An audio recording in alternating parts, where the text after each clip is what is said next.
Shalom, shalom la famille, shalom à nous tous. Bienvenue à cette page. Si c'est la première fois que vous passez par ici, veuillez vous abonner, liker, partager la vidéo. Le Dieu que nous servons, avec lui, il n'y a pas de hasard. Bien-aimé dans le Seigneur, c'est toujours un privilège, bien-aimé. Je suis très contente. Je fais cette vidéo pour interpréter la vidéo qui était en anglais. Ce qui s'est passé, c'est que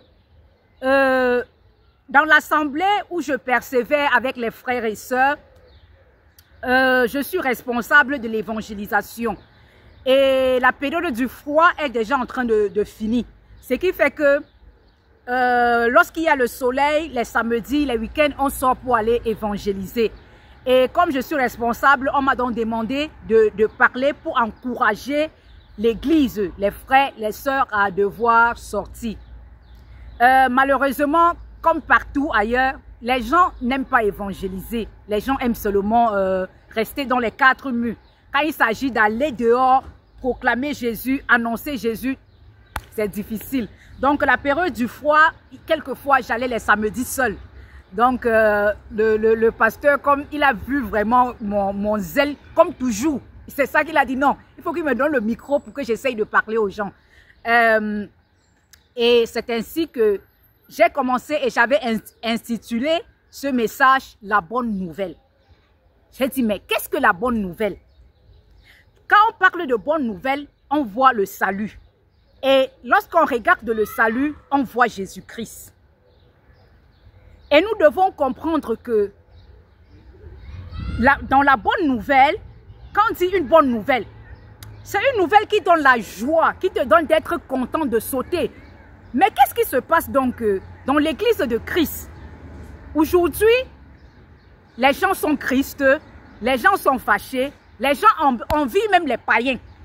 Comment tu peux écouter une bonne nouvelle, mais tu te retrouves à être Christ et envier celui qui n'a pas la bonne nouvelle?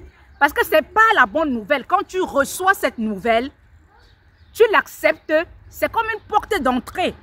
Le message du salut, c'est la porte d'entrée pour entrer au milieu des enfants de Dieu. Parce qu'on devient enfant de Dieu. Tout le monde naît créature de Dieu, mais on devient enfant de Dieu. Et c'est ainsi que j'ai expliqué pour comprendre. Parce que j'ai tellement essayé de comprendre cela que je suis allée dans Genèse. C'était le message, donc je répète juste le message. J'ai commencé et j'ai dit, mais j'ai cherché, je ne comprends pas pourquoi les enfants de Dieu sont toujours Christ fâchés. Et pour mieux comprendre, j'ai commencé, je suis d'abord allée dans le livre de Genèse. Je suis allée dans Genèse 1. Je vois dans Genèse 1, Dieu a créé l'homme. Genèse 1, 26, 27, Dieu dit, faisons donc l'homme à notre image et notre ressemblance. Dieu fit l'homme à son image et à sa ressemblance. Que veut dire image et ressemblance de Dieu? Ça veut dire sa nature de sainteté et la nature esprit. Parce qu'il est esprit, donc l'homme devait avoir une vie spirituelle. Mais lorsqu'on arrive dans Genèse 2, Dieu crée l'homme, le met dans le jardin. Dans Genèse 3,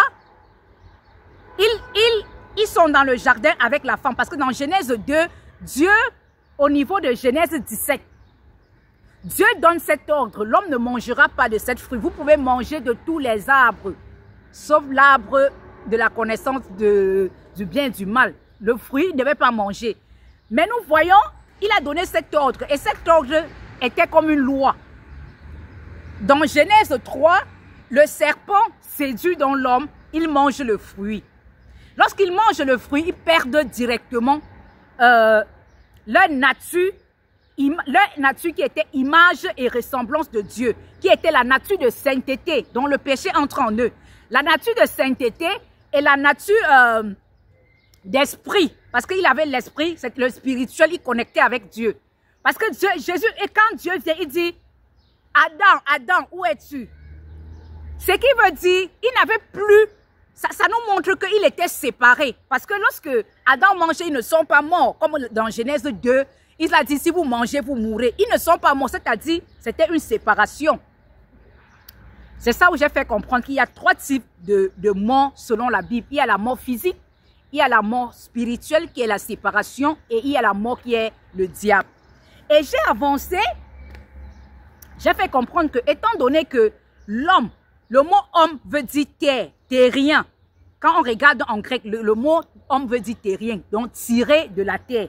L'homme était poussière. Dieu maintenant maudit Satan, le serpent, en disant, tu marcheras sur ton ventre et tu mangeras la poussière de toutes les années, dans tous les jours de ta vie. C'est ainsi que le diable prend la domination qui a été donnée à l'homme. L'autorité, domination qui a été donnée à l'homme, c'est là où il prend la domination. Et pour mieux confirmer cela, on voit ça dans le livre de Matthieu où Satan amène Jésus dans le désert, il lui dit tout cela m'a été donné. Et Jésus n'a pas dit non, ce qui veut dire que c'est vrai. Et c'est ainsi que l'homme, après cette chute, se retrouve dans 4 captivités. Les 4 captivités qui veulent dire la loi du péché et de la mort, la loi que Dieu avait donnée, et ils ont péché, ils sont tombés dans la mort. Donc c'est ça qui fait loi du péché et de la mort. Ils se retrouvent maintenant dans la captivité de Satan et ses démons. Ils se retrouvent dans la captivité de leur propre péché. Ils se retrouvent dans la captivité maintenant des vaines manières de vivre de leurs parents qui produisent les autels, les malédictions. Ça produit également les alliances, les sacrifices qu'ils vont donner. Et ils sont toujours, et tout ça, comme le diable fait tous ces trucs, c'est mauvais, c'est ça que l'ennemi était en train de jouer. Mais gloire soit rendue au Seigneur. Lorsque Jésus vient, il part à la croix, il nous délivre des captivités. Et c'est ça qu'il nous dit dans Colossiens 1, 12 à 14, que rendons grâce au Père qui nous a rendus capables d'avoir part à l'héritage des saints, qui nous a délivrés de l'autorité des ténèbres et nous a transportés dans le royaume du Fils de son amour. Et j'ai dit dans cette vidéo, je suis, par exemple, de nationalité camerounaise. Je quitte le Cameroun. J'arrive, exemple, Espagne. Espagne est le royaume de Dieu. Cameroun est ténèbres. Les lois du Cameroun n'ont plus rien à voir avec moi parce que je ne vis plus là-bas. Maintenant, le pays Espagne, c'est ce pays-là dont la loi, j'aurais à marcher sur cette loi-là. C'est les lois de l'Espagne qui vont fonctionner avec moi. Donc, étant donné que je suis entré dans le royaume de Dieu, toutes les captivités là tombent. C'est ça que Jésus a fait. Toutes les captivités là tombent. Et Jésus maintenant, lorsqu'il nous sauve, il part, mais il nous donne la mission d'aller et d'annoncer le royaume. Mais avant de partir, il nous fait la promesse qu'il reviendra. Et lorsqu'il reviendra, ce n'est pas pour venir sur la terre rester comme il était la dernière fois. Il dit ceux qui acceptent ce salut-là, c'est la bonne nouvelle, ce salut-là, il va venir, il sera en l'air, accordé au livre de 1 Thessaloniciens, il sera en l'air dans les airs et nous allons le retrouver. Même les morts en Christ vont le retrouver, ils iront avec lui, ils vont passer là-bas au tribunal. Et j'ai dit, quand nous serons au tribunal, j'ai imaginé, on va appeler mon nom, Evelyne, je vais dire yes, oui oh. On va me dire, fidèle et bon servante, je te vois là-bas dans les rues, tu annonçais la parole, je vois comment tu faisais, tu étais à l'œuvre, tu annonçais l'évangile. Il va encore ouvrir un autre cahier. Tu as fait du bien, du mal, je vois, je n'étais pas vêtue tel jour, tu m'as habillé. Je vais lui dire, mais maître, je t'ai vu quand? Il va me dire, ma fille, telle personne qui était venue vers toi, c'était moi. Je vais dire, ah papa, c'est ainsi qu'il va me recevoir, me récompenser et je vais entrer. Et entrer au tribunal, au festin des noces de l'agneau. Et après, on va jubiler. Après, on va rentrer sur la terre. 1000 ans après, on va faire l'éternité. Et maintenant, c'est où Satan, celui qu'on parle beaucoup, celui que les gens parlent beaucoup sur la terre, c'est où on va le retourner. On va le jeter avec ceux qui n'ont pas accepté Christ sur la terre. On va les jeter dans le feu éternel. Et nous allons vivre l'éternité. Nous allons gouverner sur la terre. Donc, lorsqu'on regarde le plan de Dieu, Dieu a voulu, il a toujours voulu vivre avec l'homme, dans l'homme. Donc, être en communion avec l'homme. Vivre avec l'homme comme il était au départ. C'est le plan qu'il avait déjà organisé, tout ça dans la Bible. C'est ça que de Genèse à Apocalypse, c'est ce que je disais ce jour-là. On nous parle que du salut. Et ça nous montre que la Bible est simple. La Bible veut nous faire comprendre que le Dieu que nous servons a établi, a créé l'homme. Et l'homme a chuté, mais il veut ramener tous les hommes comme une seule nation à lui et que nous vivons encore sur la terre comme il avait prévu dès le départ pour l'éternité. Parce qu'Adam devait vivre toute l'éternité avec Dieu comme ceci, il ne devait même pas mourir. Donc Dieu, la Bible nous parle que de cela. C'est ça que nous devons faire. C'est ça la Bible. Maintenant, Dieu, quand Jésus part, il nous donne la mission d'aller et de faire de toutes les nations des disciples. Donc, en tant qu'enfant de Dieu, si nous sommes sur la terre, c'est pour 4 choses. Premièrement, adorer le Seigneur. L'adorer. L'adorer. Deuxièmement, évangéliser. Troisièmement, se réunir en assemblée. Mais je m'attarde plus sur la deuxième, ce qui est évangéliser. Nous devons gagner les âmes. Nous devons annoncer la parole. Nous devons prêcher la parole. Le monde entier doit comprendre qui est Jésus parce qu'il va revenir. Et il revient comme ça, il faut que les gens soient au courant de cette bonne nouvelle. Parce que c'est la nouvelle qui donne la joie. C'est la nouvelle qui nous fait comprendre que nous avons un Père. Nous avons un Père qui veille sur nous et qui a un plan pour nous. Donc un enfant de Dieu qui sait qu'il est sauvé, il a suivi, il a compris l'évangile, il marche en nouveauté de vie, doit toujours être dans la joie. Parce qu'il sait qu'il a un futur avec le Père dans l'éternité. C'est ça que j'ai dit. Lorsque tu sais le Seigneur Jésus, tu vas arriver à un niveau où les gens vont dire que tu es fou. Les gens vont t'appeler tu es fou parce que tu es là, tu annonces le royaume pendant que d'autres s'en foutent. Mais c'est mieux d'être fou pour le Seigneur que de dire que tu es sage pour que demain, tu arrives là-bas, le Seigneur te demande qu'as-tu fait? La mission que je t'ai confiée, qu'as-tu fait? Et j'ai dit ce jour-là, seulement la honte. Parce que quand tu vois, quand on parle du Seigneur, comment il est glorieux, majestueux dans son trône, tu vas te mettre par où pour parler.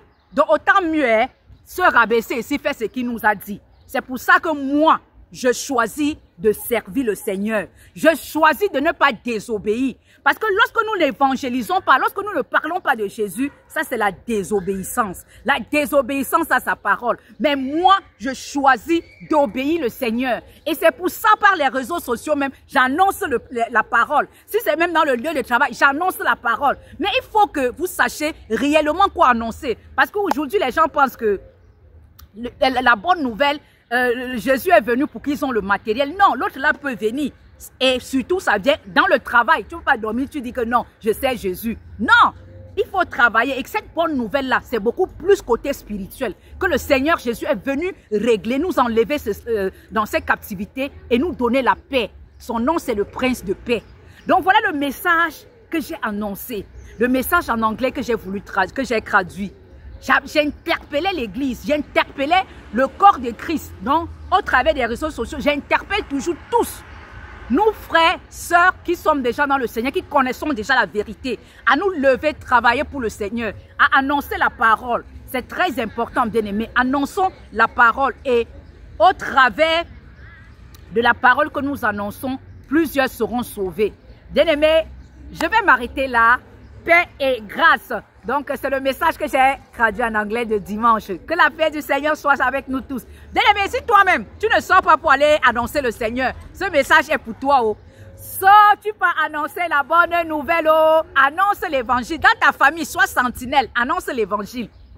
Ton lieu de travail, sois sentinelle. Annonce l'évangile. Partout où tu vas, annonce l'évangile. Alléluia. Shalom.